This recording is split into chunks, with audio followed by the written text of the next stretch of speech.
The Frog Prince by Liz Doolittle. Once upon a time there was a princess fair, the youngest child with full golden hair. She loved to play beside a pretty lake, a whole afternoon the play she would take. She had a favorite golden ball to throw, toss it up and down to watch it glow. Today she threw the ball too far away, and this time in the air it did not stay. Instead the ball rolled for the lake so deep that the poor princess began to weep. The lake was deep as it was also very dim, but the princess could not even swim. And the princess heard a croaking sound. It was a voice that came from the ground. She looked down and could see a frog, who was almost hidden by the soft fog. "Frog, I just lost my favorite golden ball. Deep into the lake I had to watch it fall. I don't know how to swim and the lake is deep, and so for now I just stand here and weep." The frog was moved by the princess so sad. "I will get now the ball to make you glad. I wish to please to eat on your golden plate too, and sleep on your bed, please make this true." The princess agreed, for she wanted was the ball, because the silly frog will not have it all. So the kind-hearted frog swam very deep, hoping that the promise she would keep.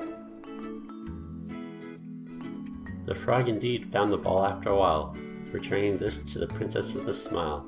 But instead of saying thanks, the princess ran. To befriend the frog wasn't part of her plan. The frog soon knocked on the castle door. "Please keep the promise you made before. I retrieved for you the golden ball like I said. You promised I could dine and sleep on your bed." As soon as her father heard this, he was very mad. To break such a promise was very bad. The king therefore welcomed the frog inside, and the princess could not run or hide. She was angry that they shared the same plate. The idea of sharing a bed filled her with hate. She did not want her father mad once more, but she would make the frog sleep on the floor. The princess had the frog go into her room. Sharing her space filled her with dark gloom. The frog went to the floor when she went to bed, and she did not keep her promise like she said.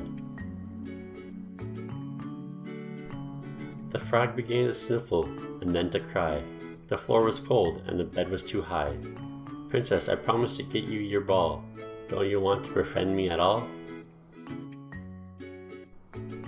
But then her heart grew soft and she felt bad. The frog kept his promise and she made him sad. She decided to pick up the frog from the floor. "I'll treat you now much better than before.